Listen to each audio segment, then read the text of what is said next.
ஆண்டவா, எல்லாரும் நல்லா இருக்கணும். கர்த்தரே, எல்லாரையும் காப்பாத்து. இறைவா, திருச்செந்தூர் முருகா, எல்லாருக்கும் நல்ல ஒரு அருளை கொடுத்து ஆசியை கொடுத்து எல்லாருமே நல்லா இருக்கணும். நோய் நொடி இல்லாமல் நல்லா இருக்கணும். இதை நான் எதுக்கு சொல்ல வர்றேன்னா, இப்போ நான் குற்றாலத்துக்கு கிளம்பிட்டேன். நானும் சூர்யா, திலீபா, கோகுலு எல்லாருமே இப்போ கிளம்பி இப்போ குற்றாலத்துக்கு ஒரு 2 நாளோ அல்லது 3 நாளோ டூர் போகிறதுக்கு பிளான் பண்ணி இப்போ எல்லா வேலையும் நடந்து முடிஞ்சிருச்சு. ஆக்சுவலாக அது நான் கிளப்புறதுக்குள்ளே பல பிரச்சனைகளை சந்தித்தேன். அதெல்லாம் சொல்ல விரும்பலை. பல பேர் தேவையில்லாமல் வந்துக்கிட்டு சுமிக்கு இவர் தான் காசு கொடுத்து விட்டாரு, நாகட பஜாரில் போய் இவர் அந்த சூர்யா கழுத்தில் போட்டிருந்த குண்டுமணியை போய் விற்றுட்டு அந்த காசில் தான் பணம் கொடுத்து குற்றாலத்துக்கு அனுப்பி விட்ருக்குறாருன்னு ஒரு புரளி. இன்னொரு புரளி, மியா கிட்ட சொல்லி நான் தான் 20,000 ரூபா பணம் கொடுக்க சொன்னேன்னா அதை வாங்கிட்டு தான் சுமி போயிருக்காளாம், அப்படி ஒரு புரளி. இன்னொரு புரளி, மெர்சிமா எதுவும் பணம் கொடுத்துருக்குமோ, ஒருவேளை இவர் சொல்லி இவருக்கு கொடுக்காம ரகசியமாக கொடுத்துருக்குமோன்னு சொல்லி இன்னொரு புரளி. அதையும் தாண்டி இந்த யூடியூப் வருமானத்தில் தான் அவங்க போயிருக்காங்க. ஆனால் நான் சூப்பர் சாட்டை கலெக்ட் பண்ண காசில் எனக்கு வர்ற சூப்பர் சாட்டை சூர்யாவுக்கு தெரியாமல் ஒதுக்கி விட்டு அது மூலியமாக அவங்கள குற்றாலத்துக்கு அனுப்புனதாகவும் இன்னொரு புரளி. ஆக மொத்தத்தில் என்னை வாழவே கூடாது, இவனை ஏதாவது ஒன்று சொல்லி இவனை கெடுதலை பண்ணி இவனை மன உளைச்சலுக்கு ஆளாக்கணும்னே ரொம்ப பேர் கங்கணம் கட்டிக்கிட்டு இங்கிட்டு அங்கிட்டு பட்டனை போட்டுக்கிட்டு திரியுறீங்க. இது எதுக்குமே நான் பதிலடி கொடுக்க வேண்டிய அவசியமும் கிடையாது, பதில் சொல்ல வேண்டிய அவசியமும் எனக்கு கிடையாது. காரணம் என்னென்னா, என்னையை பற்றி சூர்யாவுக்கு நல்லா தெரியும். ஆனாலும் அவளை ஒரு அடிக்க அம்மி நகருங்கிற மாதிரி நீங்கள் அவகிட்ட பேச பேச அவளோட மைண்டு பூரா வேறு மாதிரி போகுது. ஒருவேளை இப்படிலாம் நடந்திருக்கலாமோ, ஒருவேளை இவன் காசை கொண்டு போய் கொடுத்துட்டானோ, இல்லை புருஷனும் முட்டாடி சேர்ந்தே நடித்து நம்மளை முட்டாளாக்குறாங்களோ அப்படிங்கிற மாதிரிலாம் அவளுக்கு பல மாதிரி கற்பனைகள் ஓடுது. இப்பயுமே நான் என்ன சொன்னேன், இந்த பிளான் நாங்கள் ஏற்கனவே போட்டது தான். இதில் ஊடால புகுந்தது மூணாருக்கு போகிறேன்னு சொல்லி சுமி தான் ஆட்டையை கழிச்சு விட்டது. நான் ஆல்ரெடி உங்கள்கிட்ட ஓப்பனாகவே சொல்கிறேன், இந்த ரகசியத்தையும் நான் உங்கள்கிட்ட மறைக்க மாட்டேன், சூர்யாக்கிட்டையும் மறைக்க மாட்டேன். நேற்று முந்தா நாள் அவள் ஒரு 3 நாளைக்கு முன்னால் சனிக்கிழமை நகை வாங்க வந்தப்போ என்ன சொன்னான், நான் என்ன கேட்டேன்னா, எப்போ போன தடவை நாங்கள் பப்புவோட போயிட்டு பப்புவை ரூமில் விட்டுட்டு அடைச்சி போட்டு குளிக்க போனோம்னா அது உள்ளே உட்காந்துக்கிட்டு கத்திக்கிட்டே கிடக்குப்பா, ஏன்னா எங்கள் கஷ்டம் எங்களுக்கு தானே தெரியும். என்னதான் ரூமில் பப்புவை அலோவ் பண்ணாலும் அது என்ன பண்ணுது, நாங்கள் 2 பேருமே வெளியே போனால் இப்போ குற்றாலம், ஐந்தருவி, பழைய குற்றாலம் அங்கங்கன்னு போகிறோம். போயிட்டு வர்றதுக்கே 2 மணி நேரம் 3 மணி நேரம் ஆகுது. அது வாயில்லா ஜீவன் உள்ளுக்குள்ளே உட்காந்துக்கிட்டு கத்திக்கிட்டே கிடக்கு. அது நம்மளுக்கு பார்க்குறதுக்கு பாவமாக இருக்குது. 2வது, நாங்கள் போன தடவை போயும் இந்த ஆரியங்காவு, பாலருவி, நெய்யருவி, கும்பா உருட்டி, அப்புறம் மேக்கரை, இந்த மாதிரி சில இடங்களுக்கெல்லாம் எங்களால் போக முடியலை. காரணம், பப்பு என்ன செய்தோ, பப்பு அங்கே சாப்பிட்டுச்சா, இல்லை எட்டி பார்த்துக்கிட்டு இருக்கா, இல்லை அழுகுதா அப்படின்னு சொல்லி அந்த கவலையிலேயே நான் பப்புவை பற்றி பேச இவ உட்காந்துக்கிட்டுங்கிற வெளியே ஒரு இடத்துக்கு வந்த இடத்துல வேலையை அதை மாத்திரம் பாரு, விட்டுட்டு வந்தாச்சுல, நம்ம வீட்டில் இருக்கிற மாதிரி அது பாட்டுக்கு இருக்கும். எதுக்கு நீ நொய்யின்னுக்கிட்டு இருக்கிற, ஒரு மைண்டே எனக்கு வேலை செய்ய மாட்டேங்குதுங்க. நான் இப்போ பப்பு விட்டுட்டு நாங்கள் 2 பேர் போகிறப்போ நாங்கள் 4 பேர் போகிறோம், 4 பேருமே குளிக்க போவோம். சப்போஸ் திலீபா கோகுலை விட்டுட்டு நாங்கள் 2 பேர் மாத்திரம் குளிக்க போகிறோம்டா, இவளுக்கு கடுப்பாகும். பிள்ளைகளை அப்போ கூட்டு போனால் தானே அங்கே மெயின் ஃபால்ஸ் பக்கம் போய் குளிச்சுட்டு ரிட்டர்ன் வரும்போது ஏதோ அந்த அவங்க தீமண்டம் கேட்பாங்க, ஏதாவது அந்த நேந்திரங்காய் சிப்ஸு, வேறு ஏதாவது சூடாக வடை, பொங்கல் எல்லாம் வாங்கிட்டு கையோடு அங்கேயே உட்காந்து சாப்பிட முடியும். இல்லாத பட்சத்துக்கு என்ன பண்ணணும், நாங்கள் 2 பேரும் போகிறோமா, போய் குளிச்சுட்டு வரும்போது ஹோட்டலில் உட்காந்து சாப்பிட்டுட்டு இவங்களுக்கு பார்சல் தான் வாங்கிட்டு வரணும். அது வர்றதுக்குள்ளே சாப்பாடு ஆறி போயிடும். அதனால தான் இவன் என்ன சொல்கிறா, அன்னைக்கு சொன்ன ஐடியா, பப்புவை சுமிக்கிட்ட விட்டுரு, போன வட்டம் நம்ம போயிட்டு ஏகப்பட்ட ப்ராப்ளம், அதை விட்டுட்டு போனதில் அது கத்திக்கிட்டு அது ஒரு மாதிரி பக்கத்து ரூம்காரவங்களுக்கு தொந்தரவாக இருந்திருக்கும். அதனால் பப்புவை விட்டுட்டு வர்றதுக்கு ஒரு பிளானை போடு, நாகட பஜாருக்கு அவள் வர்றதோட நகை வாங்கி கொடுத்துட்டு கைஸாக பிட்டை போடுண்டா. சரிப்பா நான் கேட்குறேப்பா அப்படின்னு சொல்லித்தான் நான் சொன்னேன். யாருக்கிட்ட, சுமிக்கிட்ட. நகையும் வாங்கி கொடுத்துட்டேன், எக்ஸ்ட்ரா போட்ட அமௌண்ட்டும் போட்டு விட்டுட்டேன், எல்லா செலவும் செஞ்சுவிட்டு அவள் கேட்டதெல்லாம் வாங்கி கொடுத்துட்டு கடைசியாக சரிப்பா இந்த பப்பு நாங்கள் குற்றாலம் போகலான்னு பிளான் பண்ணியிருக்கோம், அவனுக்கு ஒரு 10 நாள் லீவுக்கு வந்திருக்கானுங்க, நானும் அவங்க குடும்பத்தோட, பாவம் அவங்களுக்கு இது வரைக்கும் திலீபா கோகுலு எங்கேயுமே போனது கிடையாது எங்கள் கூட. கடைசியாக இப்போ 2 வருஷத்துக்கு முன்னால் ராமேஸ்வரத்துக்கு வந்தானுங்க, அதோடு சரி. அதுக்கப்புறம் இடையில அதுவும் நான் போகலை, அவன் அவங்க அம்மா அமிர்தம்மா அப்புறம் பாட்டி எல்லாம் சேர்ந்து அவங்களா போனாங்க, அப்பயும் நான் போகலை. ஃபஸ்ட்டு டைம் என் கூட ஒரு வெளியூர் டூருக்கு வர்றான். இப்போ அவங்க 10 நாள் லீவில் வந்திருக்காங்க, நான் கூட்டு போயிட்டு வந்துடுறேன், அது வரைக்கும் பப்புவை பார்த்துக்கப்பா அப்படின்னு சொல்லித்தான் சொன்னேன். காரில் இடைஞ்சலாக இருக்கும், பின்னால் அவங்க உட்காந்து ஃப்ரீயாக வருவாங்க, ஒருத்தன் தூங்குவேன், ஒருத்தன் முழிச்சிருப்பேன், விளையாடுவாங்க, ஏதோ ஒன்று. பப்புவை கூப்பிட்டு போனால் கொஞ்சம் எங்களுக்கு டிஸ்டர்பன்ஸாக இருக்குப்பா, வச்சுக்கப்பான்னு தான் சொன்னேன். எல்லாம் வாங்கி கொடுத்துட்டு. ஆனால் கொஞ்சம் கூட மனசாட்சி இல்லாமல், ஏற்கனவே அவள் பப்புவை வளர்த்தவ தானே, வச்சுக்கிறதுல என்ன பாவம், நான் பார்த்துக்கிறேன்னு வாயிலேருந்து ஒரு வார்த்தை கூட வரலைங்க. அவள் பாட்டுக்கு என்ன பண்ணிட்டா, இல்லை நாங்களும் ஒரு இடத்துக்கு போகிறதுக்கு பிளான் போட்டிருக்கோம் அப்படின்னு சொல்லி மொட்டையாக பேசி அப்படியே முடிச்சிட்டான். எனக்கு தெரியாது அவங்க மூணாறு போகிறாங்க, இந்த மாதிரி சுற்றி பார்க்க போகிறாங்க, குடும்பத்தோடு போகிறாங்கங்கிறது எனக்கு தெரியாது. நான் யதார்த்தமாக கேட்டேன். என்கிட்ட எந்த ஊர்னு கூட சொல்லாமல் நாங்களும் அதே மாதிரி பிளான் போட்டிருக்கோம், பார்ப்போம், நாங்கள் போயிட்டு வந்ததுக்கப்புறம் கூட ஏதாவது சொல்கிறோம், ஏதோ ஒன்று அப்படியா சொல்லியிருக்கலாம். ஆனால் அதுவும் சொல்லாமல் நான் கூட்டு போயிட்டு வந்து மறுநாளே, எப்போ சனிக்கிழமை, இந்த திங்கக்கிழமை கிளம்பிட்டாங்க காலையிலேயே. எப்படி? அதாவது பொறாமல் இருக்கலாம், அதுக்காக இவ்வளோ தூரம் வந்து வைத்தறிச்சல் இருக்கக்கூடாது. பாவம், அவங்க எங்கே போவாங்க, அவள் எங்கே போவா?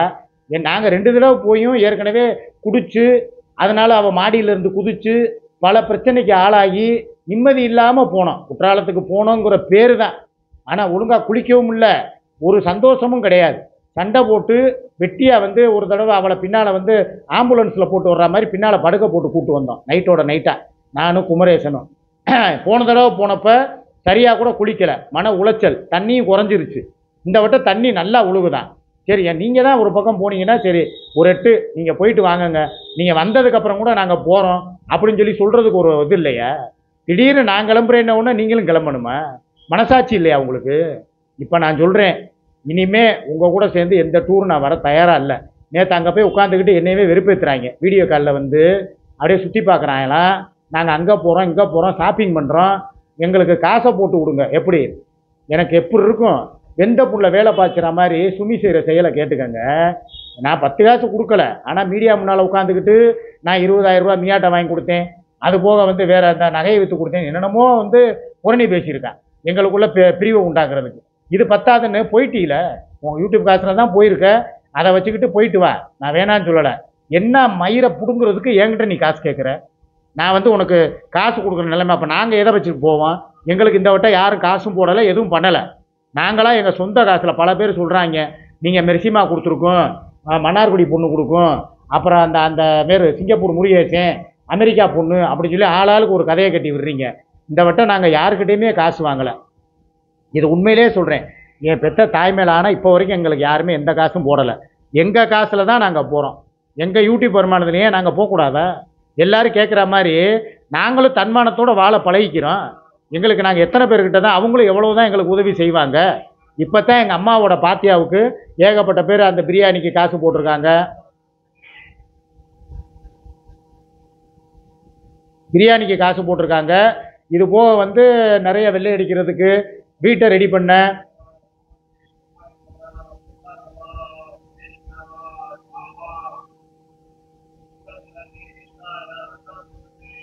அதனால் வெள்ளைப்பூடு வெள்ளை அடிக்கிறதுக்கு வந்து இப்போ காசு போட்டாங்க. எனக்கு இப்படித்தாங்க, யாராவது வந்து ஏதாவதுன்னா எனக்கு அப்படியே மைண்டு பூரா மாறும்.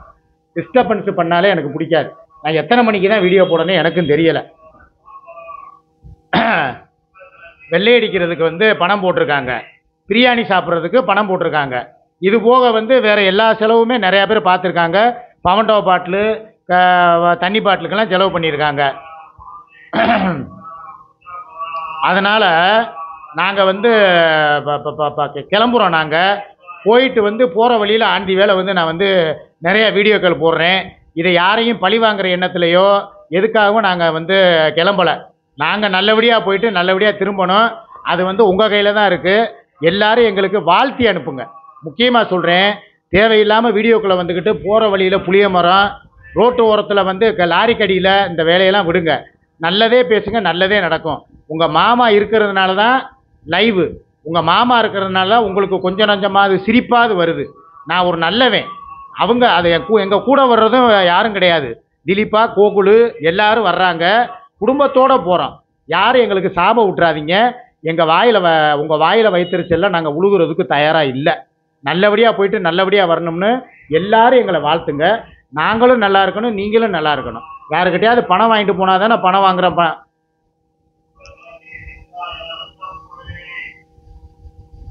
யாருக்கிட்டையாவது பணம் வாங்கினா தானே பணம் வாங்குறோன்னு சொல்கிறீங்க. இப்போ எங்கள் காசுலேயே தானே நாங்கள் போயிட்டு வர்றோம். அப்போயாவது எங்களை நீங்கள் வாழ்த்தி வழி அனுப்ப வேணாமா? கொஞ்சமாவது யோசனை பண்ணுங்கள் மக்களே. எங்களை நல்லபடியாக போயிட்டு நல்லபடியாக வாங்கன்னு சொல்லுங்கள். ஒன்று. ரெண்டாவது, அவங்க போனாங்கங்கிறதுக்காகலாம் நாங்கள் போகல. பாவம், அவளுக்கும் கூட்டு போகிறதுக்கு இடம் கிடையாது. எங்களுக்கு ஆயுத பூஜை, அப்போ நீங்கள் நாளைக்கு ஆயுத பூஜை இங்கே கொண்டாடாமல் எதுக்கு குற்றாலம் போகிறீங்கன்னு கேட்பீங்க. எங்களுக்கு ஆயுத பூஜைங்கிறது எங்கள் செல்ஃபோன் தான் எங்களுக்கு ஆயுதம். எங்கள் செல்ஃபோனு, எங்கள் இந்த மைக்கு, அப்புறம் என்ன வேறு என்ன, அந்த ஸ்டாண்டு, கேமரா ஸ்டாண்டு, இந்த லைட்டு, இதை வச்சு தான் நாங்கள் ஆயுத பூஜை கொண்டாட போகிறோம். அங்கேயும் செல்ஃபோனுக்கு சந்தனம் வச்சு குங்குமம் வச்சு ஒரு பூ போட்டு கொண்டாடுறோம். ரைட்டா? இதுதான் எங்களுக்கு ஆயுத பூஜை. சரஸ்வதி பூஜையும் கொண்டாடுறோம். நல்லபடியாக வந்து போயிட்டு வர்றோம். உங்களுக்கு அடுத்த வீடியோ நாங்கள் ரன்னிங்கில் போகும்போதே நாங்கள் வீடியோ போடுறோம். இது பொறாமையில் கிடையாது, நல்லா யோசிச்சுக்கோங்க. அவங்க வீடியோ போய் அங்கங்கே குஷி ஜோதிகா மாதிரி ஆடி ஆடி வீடியோ போட்டதுக்காக நாங்கள் பதிலடி கொடுக்கல. நாங்களும் வீடியோ போடுவோம். ஜோடியாக சேர்ந்து டான்ஸ் ஆடி ஏதாவது ஒரு பாட்டு பாடி விழாக்கு போட்டு வீடியோ போடுவோம். பார்த்து என்ஜாய் பண்ணுங்கள். மக்களை மகிழ்விக்கிறதுக்கு தான் நாங்கள் இருக்கோம். சரியா? உங்களுக்காகத்தான் நாங்கள் இந்த டூரே போட்டிருக்கோம். இது போக இன்னும் முக்கியமான ஒரு விஷயத்தையும் சொல்லிடுறேன். அது அப்புறம் அதை சொல்லலைங்கிறதுக்காக யாரும் வருத்தப்பட்டுறாதீங்க. முக்கியமாக அவளோட முதுகு வலி, அவளுக்கு முதுகில் இருக்கிற அந்த புண்ணு இன்னும் ஆறலை. அவளுக்கு வேதனையில் அவள் தினம் தினம் ரணமாக துடிக்கிறத பார்க்கும்போது என் இதயத்திலேருந்து ரத்த கண்ணீர் வடியுது. ஸோ அதுக்காக போய் ட்ரீட்மெண்ட்டுக்காகவும் நாங்கள் போகிறோம். எங்களுக்கு சுகமோ இல்லை குற்றால டூரோ இல்லை போய் குளிக்கணும் கும்மாளம் அடிக்கணுங்கிறத முக்கியம் இல்லை. அவளோட பாடி கண்டிஷன் ரொம்ப வீக்காக இருக்குது. ஏற்கனவே முதல் தடவை விழுந்ததில் வந்து இந்த குறுக்கு எலும்பு இருக்குது பார்த்தீங்களா, நடு எலும்பு, மாடியிலேருந்து கூச்சது, அது வேற வந்து திருப்பி வலிக்குதான், விண்ணு விண்ணுன்னு தெரிக்குதான்.